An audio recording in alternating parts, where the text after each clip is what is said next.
welcome to the Gold Ghosts and Guns podcast for May 22nd, 2026. My name is Tom Luongo. We have a lot to talk about. It is episode 250, the 250. And I have with me the no better way than like the 250 than do it with Brent Johnson, the last of the other dollar bulls on the planet. Brent, how are you? I'm good. Thanks for having me. Oh, no, I've been wanting to talk to you for weeks because it's been really, really difficult to watch the world get everything wrong. And then every once in a while you pop up in my Twitter feed and I'm like, oh, at least there's somebody else sane in the world.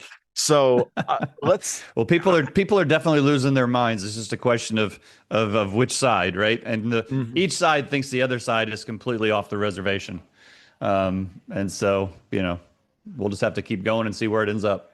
But I mean, when we deal with facts on the ground, it's really difficult. Like I'm waiting. I'll be honest with you. Like thinking about like the Iran war, for example. I was writing about this the other day for the next issue of our newsletter, and I said, there's this little piece of Iran called the Bandar Abbas that's on the west side of the mountains, and if the Iranians don't have an air force and they don't have a navy, if the UAE or the Saudis decide to take Bandar Abbas, yeah, it might be a bloodbath, but how are they going to get it back? Because those same mountains we can't invade over, well, they can't get out. They can't get out of. This is a perfect example of the kind of the issue that I have seen, is that if you invert it, it doesn't. They say it doesn't work, Right. But the point is that. Yeah, is Iran a really, really tough place to fight in? It absolutely is, but it's also a tough place for Iran to fight in, right? Right. It's not easy just because that's where they grew up. And again, the idea that the United States didn't know that Iran was a mountainous country and that if they did have to do anything, that they would show up and all of a sudden, oh my God, there's mountains here. Right. Of course they know that, right?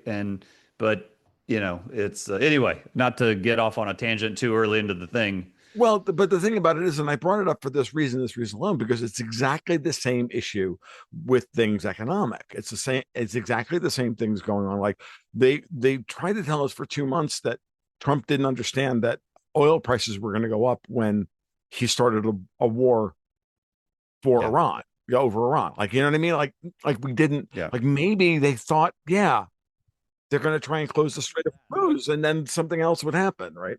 Well, not only that, but if you would have had in the room 100 of the top money managers and economists a year ago, and you said a year from now, we will be 3 months into a war with Iran. The Strait of Hormuz will be effectively shut.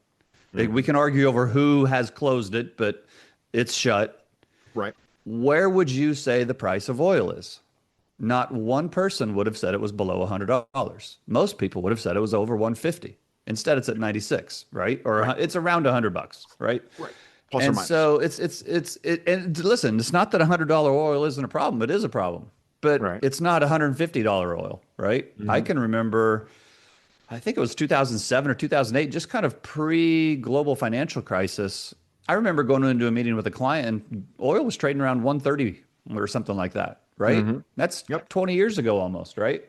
And so the fact that, we're here and we've had many wars, we've got a conflict with Russia, we've got ongoing skirmishes around the world, and we've got a literal war, even though it's not classified as such in Iran, and oil's, hugging 100. So, the fatalists, they have a point. And I don't want to say that they don't have a point, because they do have a point. It's just not final yet. The outcome is not certain. And the certainty with which people profess their view is probably my biggest annoyance. It's one thing to have a conviction. It's Right. another thing to be completely certain, right? Yeah. And again, yeah, I agree. Absolutely. Like let's have a rational conversation centered on as many facts as we can bring to the table. And yes, one of those facts is that, we do more with a barrel of oil today in terms of GDP than we did 10 years ago, when the last time it was 100 and a quarter a barrel, which was just before the ruble crisis of 2015, Yeah. or 2014, 2015, or as you mentioned, 2008, right before the global financial crisis, or other times when it reached 80 or 90 or $100 a barrel since then, we produce more GDP per barrel of oil than we did then, right? And every major economy does. And okay, you can argue whether that's productive GDP versus slop GDP or whatever. It doesn't matter. It's the best metric we have in Yeah. either purchasing power parity terms or else. So maybe, just maybe, the idea that with entry level jobs in the United States running around $25,000 to $26,000, and when oil first broke over 100, that was what I was making as a chemist with 10 or 12 years of experience and a degree. Yeah. So grocery baggers are making 20 grand a year now. Maybe $100 barrel of oil isn't a big deal. Moreover, how about we have this conversation? Well, if you have median household income in the United States at around $65,000, and you have $4 a gallon gasoline, and then you have, I don't know, China with median household income of $17,000 and gasoline at $5 a gallon, maybe they're not as vulnerable. Maybe they're more vulnerable to the price of the gasoline. Well, I think that's the thing. Well, so you've just touched on something else. You've touched on something else that I've tried to make the point of, and I sent a tweet out about this. I don't know, a month ago, 2 months ago, and I basically said that I think the biggest problem that people have with the belief that there is no plan and there was no plan and the U.S. has no idea what they're doing. I think part of the reason that they think that is they're not psychopaths. And what I mean by that is the people that run the world at the top levels of governments, they're sociopaths, right? I mean, in my opinion, now you might disagree, but my point is they think in terms that the normal person does not think in, and they're willing to make sacrifices that the individual person might not be willing to make, right? And so they have done the calculus that says, and listen, I know they've done this. It doesn't mean that it's a good plan. It doesn't mean that it will work, but I know that they've done the analysis. And it says, okay, let's say the oil does go to $150 a barrel, right? What are the implications? Now, do you think the government really doesn't know that $150 oil would put a crimp on the economy? Of course they know that, right? But they've made the calculation that if it comes to that, and if that happens, the U.S. is in a place that it can weather that storm better than the rest of the world. Now, that doesn't mean it's good. That doesn't mean they want it to happen. It doesn't mean that's the plan. But the idea that they didn't have any idea that it could happen or that it might happen, again, that calculus has been made. So again, you can say that's a bad bet, that's a bad plan, but it doesn't mean that there is no plan. Right. And in any war, in any battle, in any game, you score some points and you win some points, right? When if you go to a boxing match, at the end of the round, they score the round. And even if somebody definitively won the round, they still got hit, right? And I feel like in this scenario, people equate survival on the behalf of Iran with total victory. Now, and I just don't think that's the case, right? Now, has the U.S. won a decisive victory that is, clearly they got everything they wanted? No, it's still outstanding. Has it gone perfectly? No, it has not gone perfectly. But the point is I feel like many people have already jumped to the conclusion that this is an unmitigated disaster. My point has been perhaps it will be. I don't know for sure, but so far I'm not willing to say that.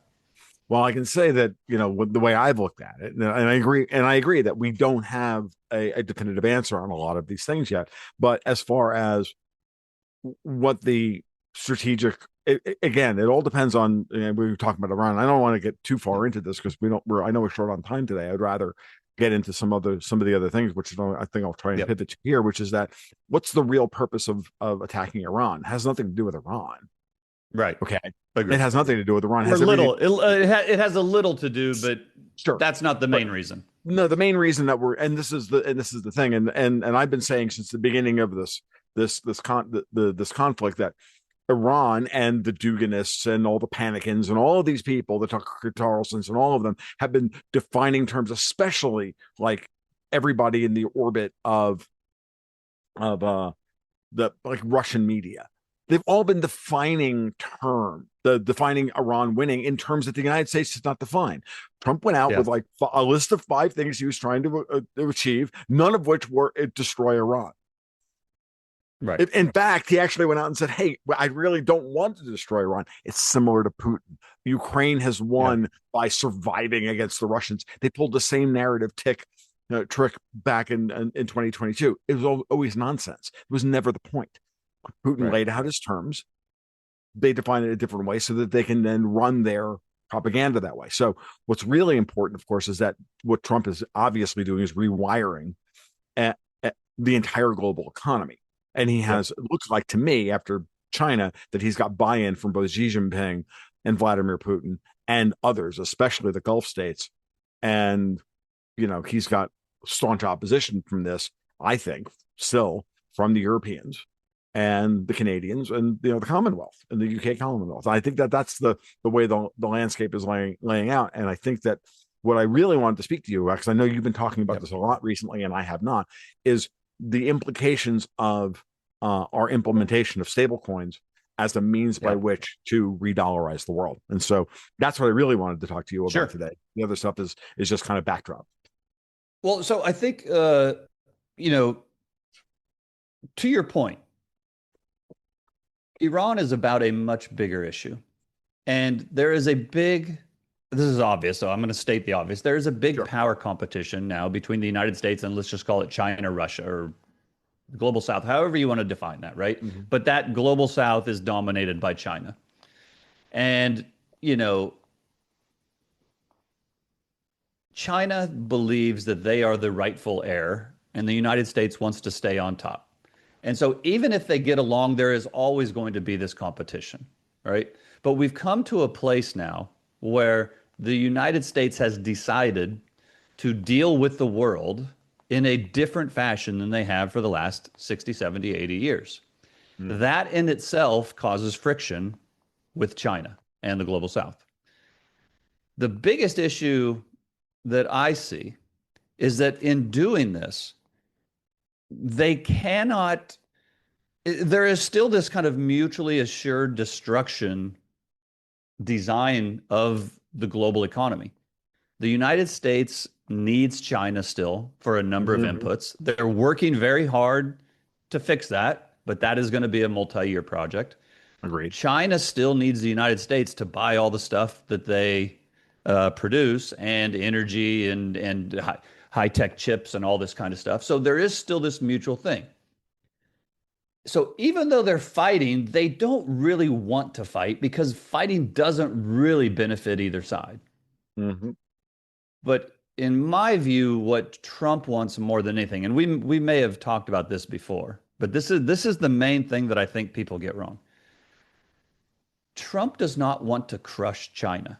He doesn't want a war in the Middle East. He doesn't want a war with Russia. He does not want a divorce from Europe necessarily because that doesn't help him. Mm-hmm. He wants to have his face on the front page of the New York Times overseeing a booming global economy and a resurgence of the United States back to the glory that it once was. And he wants his face on Mount Rushmore, right? You can't get your face on Mount Rushmore if China usurps you under your watch. That's just kind of by default. And you can't get your face on the front of the Wall Street Journals presiding over a global financial boom if China collapses and takes us with them. Right? So what he's actually trying to achieve, and it's not just him either. That's the other thing I've said. It's not even necessarily Trump's plan. He's just the guy crazy enough to try to pull it off. But what he wants is to figure out a way that the United States can stay on top, stay the global hegemon, have China be successful, but keep them in a box without collapsing, because for them to collapse, that doesn't really help anybody. And part of that is some give and take. And part of that may be carving up parts of the world. You get this piece, I get this piece, they get this piece, right? Mm-hmm. And while that would be hard enough to do in a normal environment, but then you throw on the top of it that we have all this global debt that everybody's trying to deal with it. We have social unrest in every country, it seems like, that we're trying to deal with. And we have the United States doing this from a position of this is how we're going to do it, whether you like it or not. screw the consequences, as opposed to the rules-based order of the for the greater good that has presided for the last 80 years. Now, any one piece of that would be very difficult. To try to do it all at the same time is even more difficult. But I would also say maybe the only way to do it is to do it all at the same time. It would almost be harder to do them one piece at a time. Absolutely. So, and part of this, and this was a very long way of getting around to this, part of this, and the reason I think that they believe that they can do this now, and part of the reason I agree with them that they can do this now, is the rise of stablecoins. Stablecoins, in my opinion, have the potential, whether it turns out this way or not, I don't know, but have the potential to be as transformative to the global monetary system as when the United States left the gold standard. Because it has a way to extend the dollar reach to countries all over the world, whether the other country monetary authorities want it or not. It will be done voluntarily. It's not forced on anybody. And the reason it will be done voluntarily is it's in their own best interest. You get back to rational self-interest. Show me the incentives and I'll show you the outcome. Well, people all over the world are incentivized to hold the dollar versus their local currency. Now, many of you may be saying, well, they should hold gold or they should hold Bitcoin. Okay, maybe they should, but they're not. Or they are, but they're holding dollars more. The growth of US dollar stablecoins has been phenomenal. And that is holding a US dollar stablecoin, a foreigner holding a US dollar stablecoin is more detrimental to that local government than that citizen holding a piece of gold or holding a Bitcoin.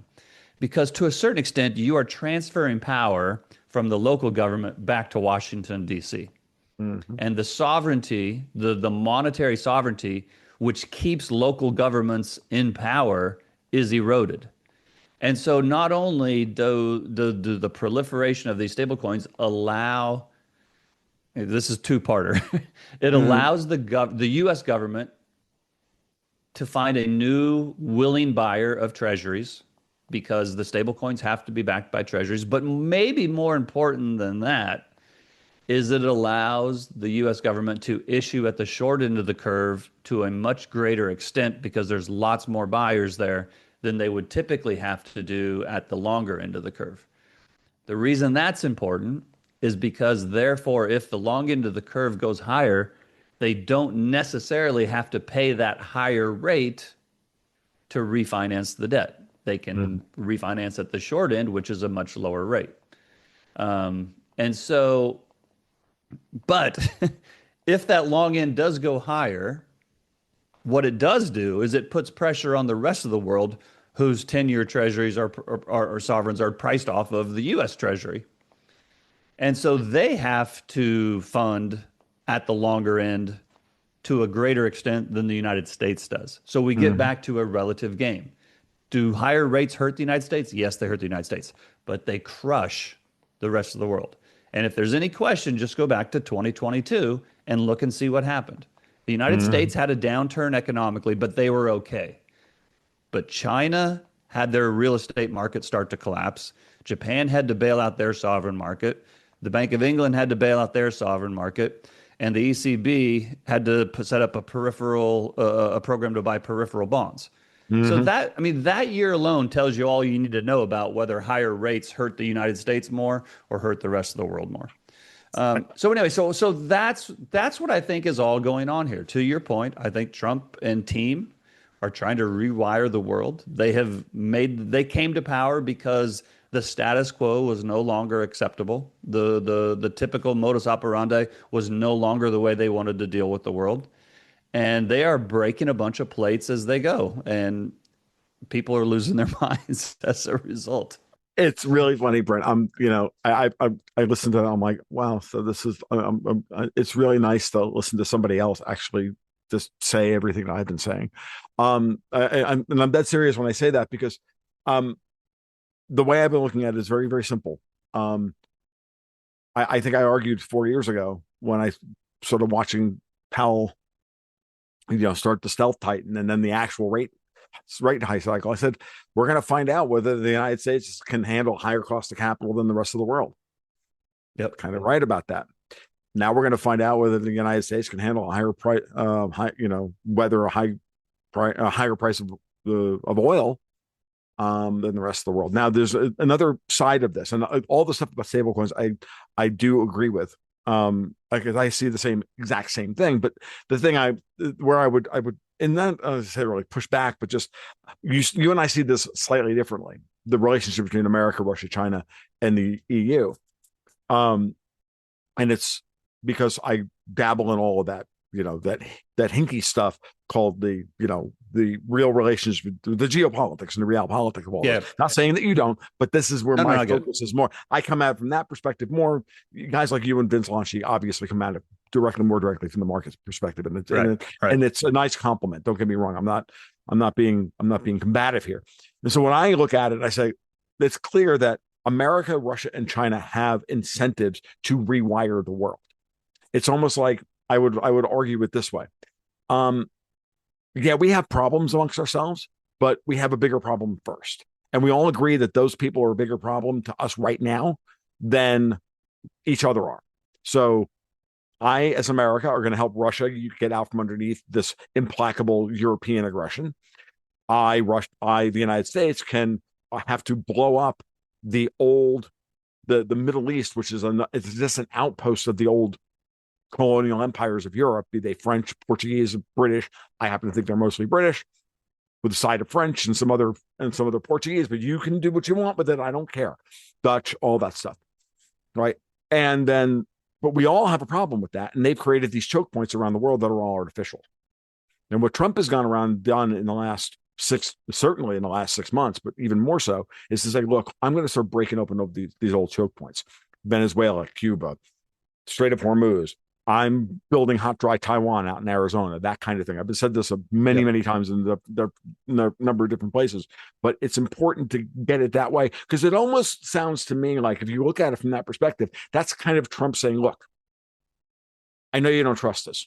You have no reason to trust us. We change presidents every 4 years, like we change socks. You know what I mean? And this is a problem that Putin has with the United States. He's talked about this openly. I'm like, and you're right. It's a problem. Presidents come and go, but the policy never changes, as Putin has said many times. So when you look at what Trump is doing by breaking these plates, by breaking these old choke points, it's forcing the world to be rewired. When the world rewires, you'll never go back to the previous status quo. And what we have at the domestic political level, certainly, and you see it especially in the narratives around this war, and obviously what's coming out of Europe, and you delve into the real subtle stuff, the relationships, the way people move, the symbolism, you watch the way people react, you realize very quickly that Europe is the one orchestrating all of the opposition to Trump. The Russian and Chinese propaganda is actually being pulled back because Trump is actually doing stuff that they like in this respect, because they don't have to deal with having to also fight a secondary war with the Europeans. Trump's taking that on for them. So by doing by shifting these things around and the balance of power around, Trump is literally saying, hey, look, I make myself more attractive to you as a partner economically and in every other way than the Europeans do. And I'm not going to really get in the way of whatever the Russians and the Chinese are going to do together. I'm going to stay out of that. I don't care. And, just buy some oil from us. Buy it from Alaska. We're better off this way. Let's open so we can open up Alaska. We never have to go back to the Middle East if we don't need to. That takes the pressure off the Gulf states, so they can just start modernizing their economies and branch them out, because they can just sell oil and then invest themselves. And there's another opportunity in the stable coins. I think the US dollar stable coins really give them that opportunity, because it also then, of course, puts monetary sovereignty on the United States part back in the hands of the Treasury than the Federal Reserve.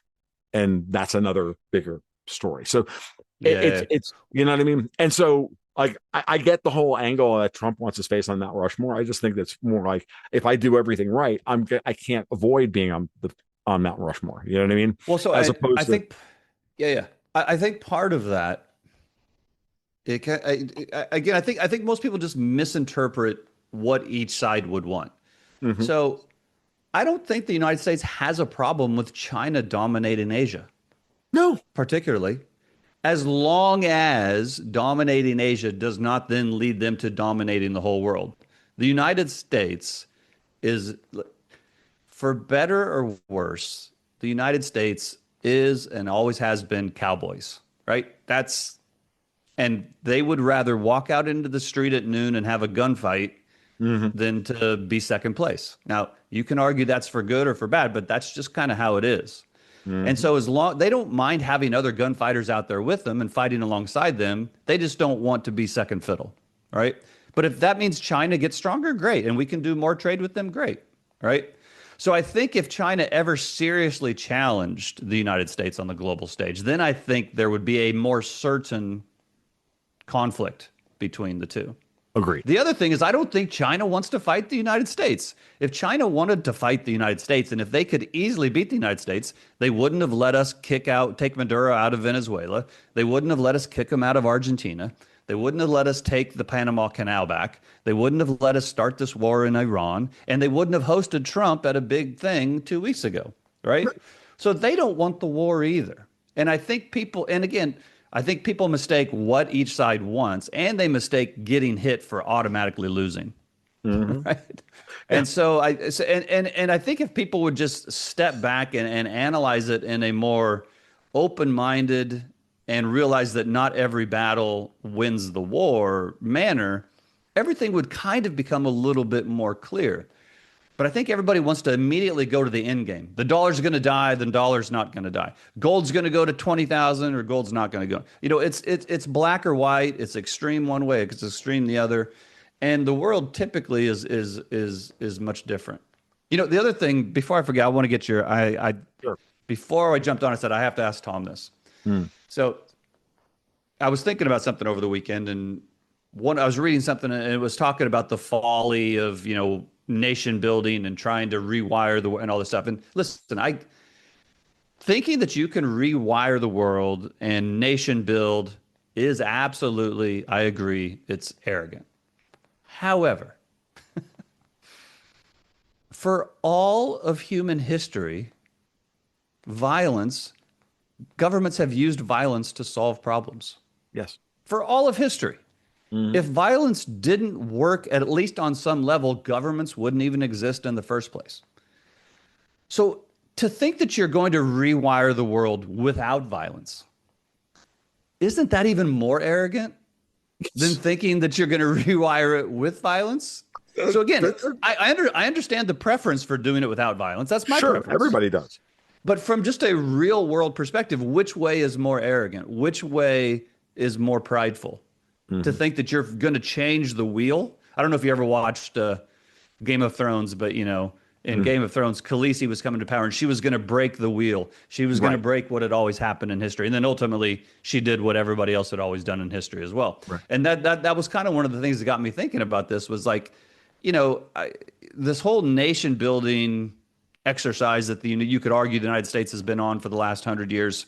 It is kind of folly to think that you can, from one side of the world, direct what people, they draw the maps in the Middle East that don't make any sense from a religious standpoint or a cultural standpoint, and it always leads to problems, right? Okay, I Oh, totally agree.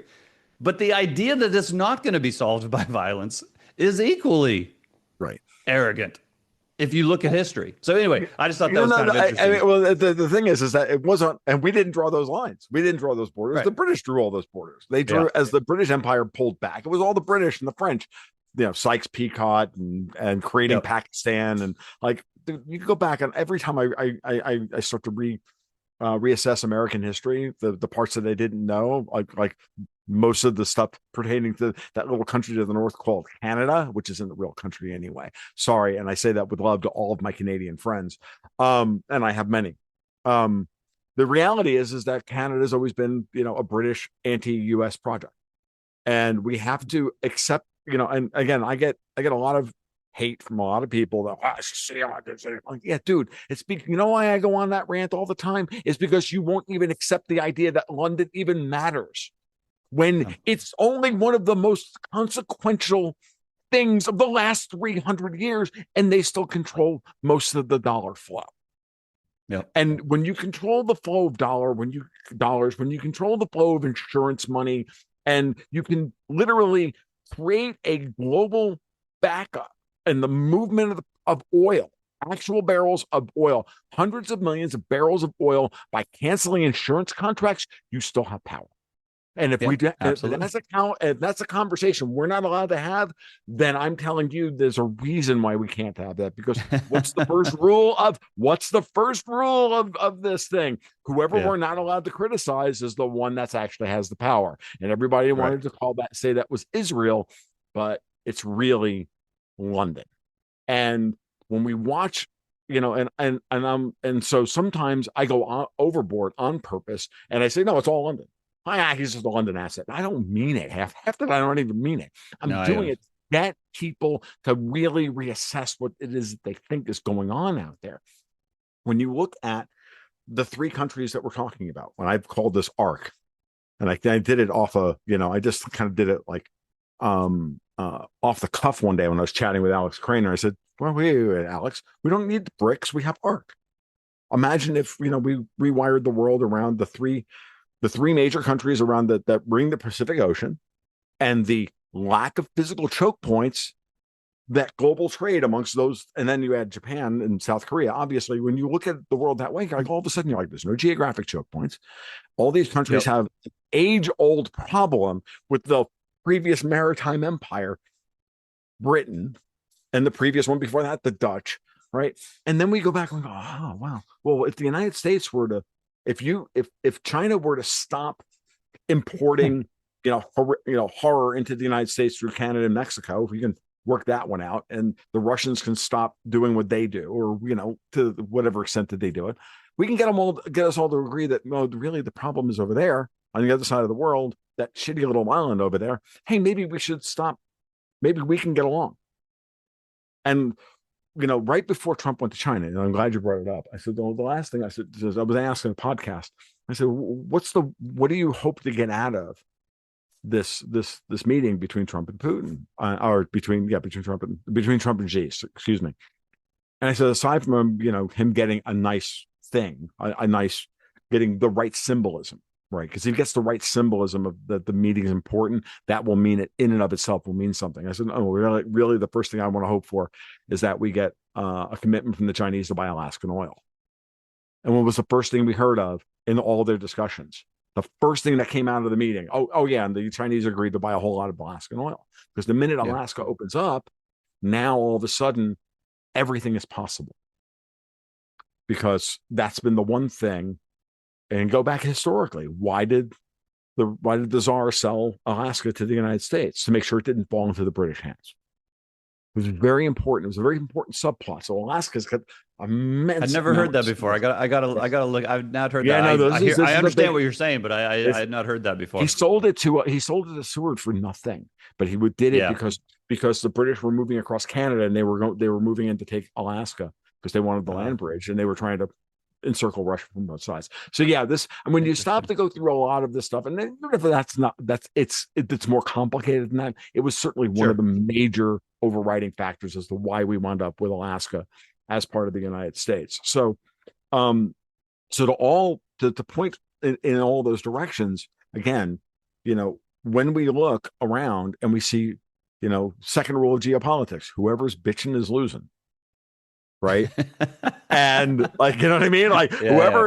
Whoever's axe is getting, whoever's ox is being gored is the one that's the problem. And so, when I see things like the Atlantic saying, oh, the United States has lost categorically in Iran, when Robert Kagan is writing an article, arch neocons, right? Like, it's a huge tell that this is a problem. So, I don't know. I think what's important here in this moment is for people to understand not just that stablecoins have this huge geopolitical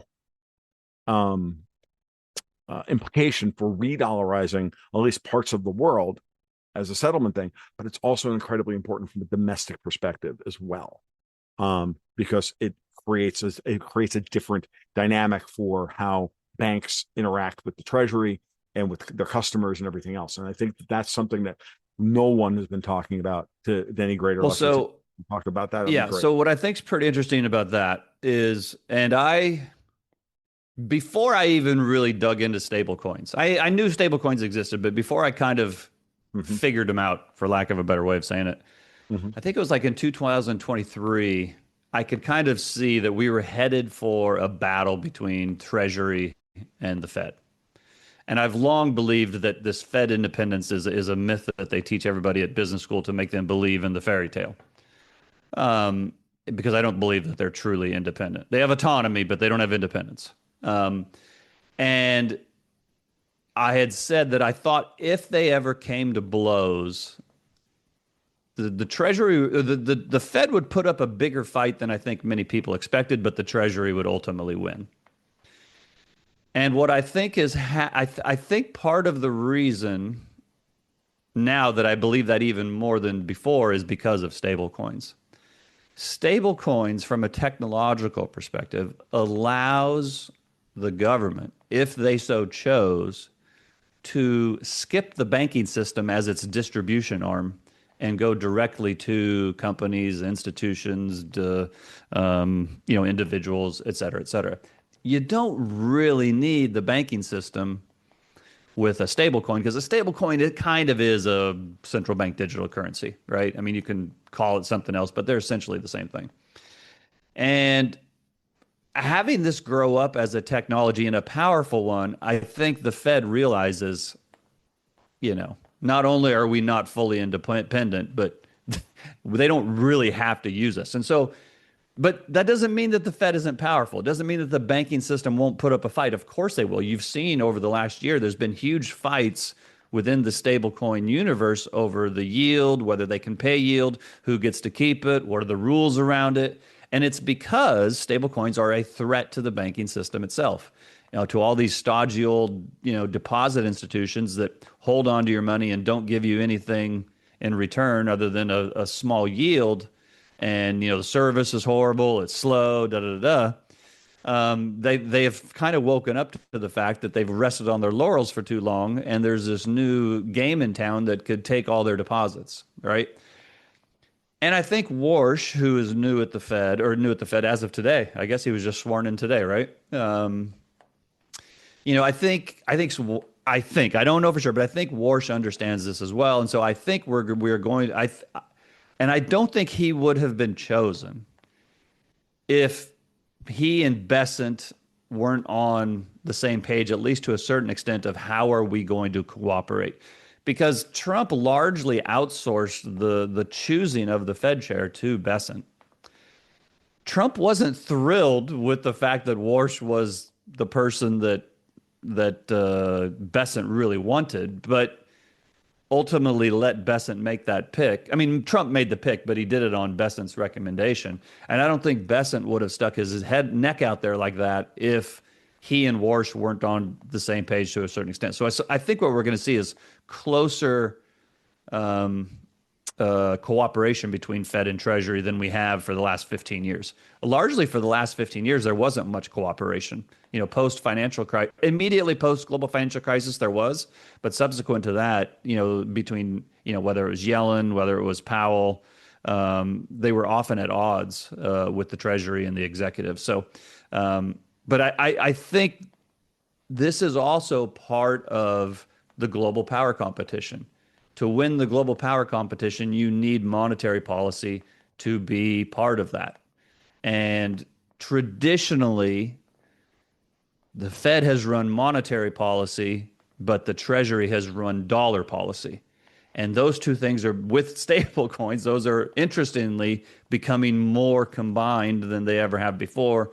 So the idea that Treasury and the Fed are not going to work in cooperation with each other in this environment, I think is low. And if Besant, or if Warsh doesn't play ball with Besant, I think he won't last long. I agree.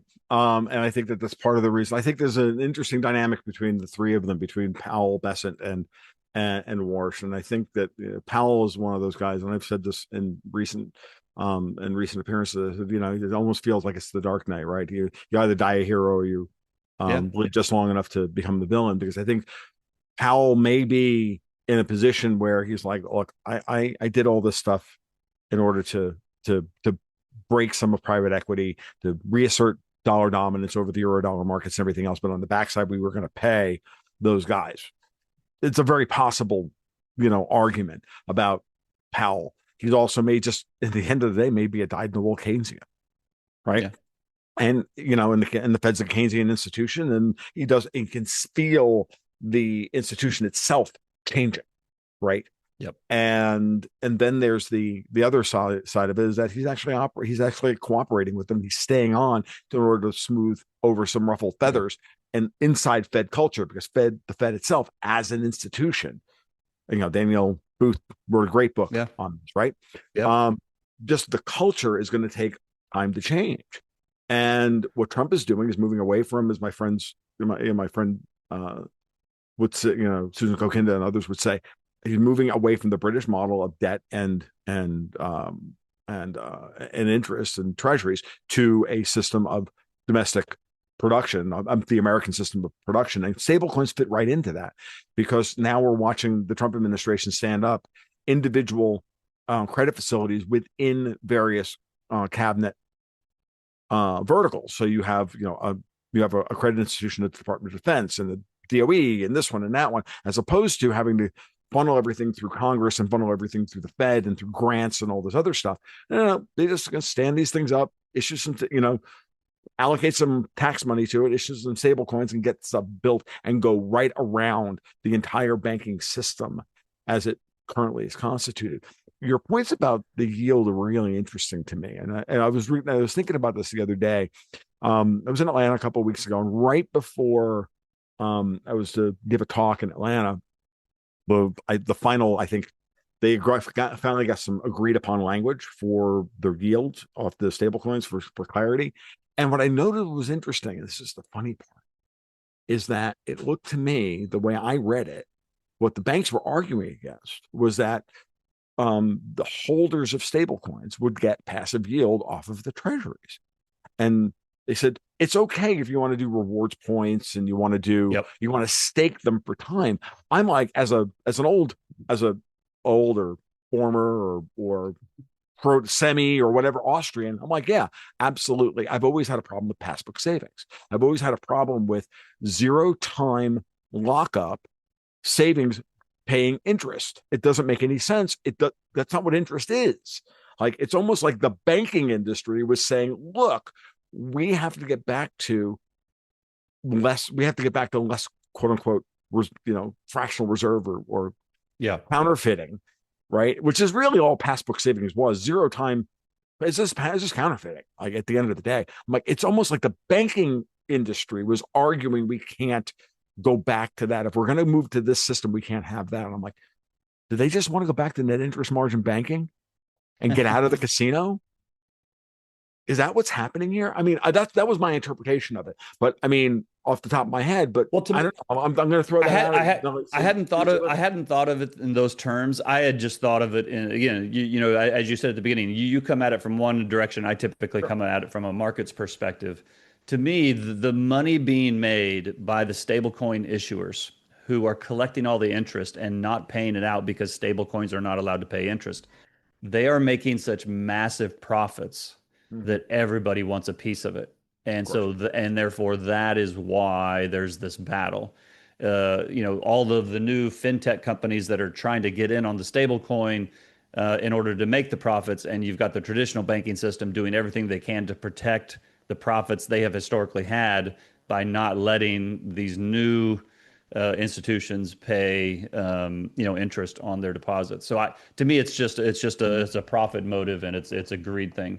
Who wants the biggest piece of the pie? One thing you said a minute ago, it made me a point. But let me just back up and make this point, because I think it's kind of important to understand. Is you said something to the effect that maybe Powell's just a traditional Keynesian or something like that, a dyed-in-the-wool Keynesian. And again, maybe that's the case. But the point I would make, part of the reason this is changing is the rules-based order that governed the world for 80 years was a greater good system. Keynesianism, to a certain extent, is a greater good system. Yeah, as long as It's it's greater British socialist. good, but yes, I agree. Right. No, no, but my point is Yes. it's it's not done for the good of one person. It's done good for the people at the top, Hmm. and using Right. and skimming off the interest off of what Right. everybody else produces, right? Sure.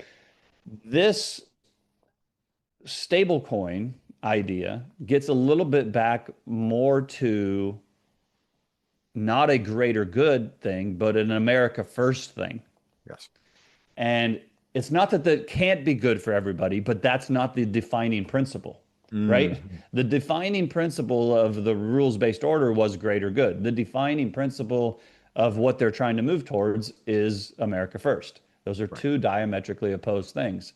And Yes. that's part of the reason why I think Treasury is stepping up and kind of trying to take some of the power back from the Fed, which was a greater good institution. Without a doubt.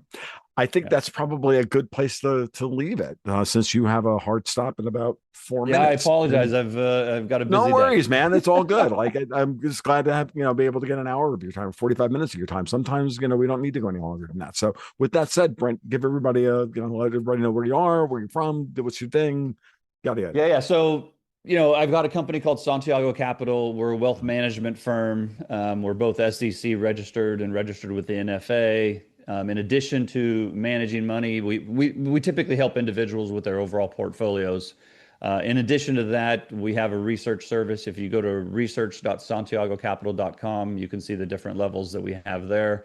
And then we do a show every weekend called Milkshakes, Markets, and Madness on YouTube. And finally, I'm pretty active on Twitter. I like to mix it up there. I actually learn a lot on Twitter. I get to have some interesting discussions. I get to, do a little trash talking from time That's to right. time. And, it's a good way to relieve stress in an otherwise stressful job. So, anyway, I'd love to have interaction with any of you on any of those different venues. Okay. As always, I'm TFL 1728 on Twitter, where I'm doing my best to brawl with everybody as well, because bite me, it's fun. And Patreon / Gold Ghosts and Guns, which is how we pay the bills, and we do the monthly newsletter and all the rest of it. So, with all that said, Brent Johnson, thank you very much. Have a great weekend and enjoy your Memorial Day and all that. And we'll talk soon. Thank you. All right. You guys be well. You take care. We'll talk soon. Keep your stick on the ice.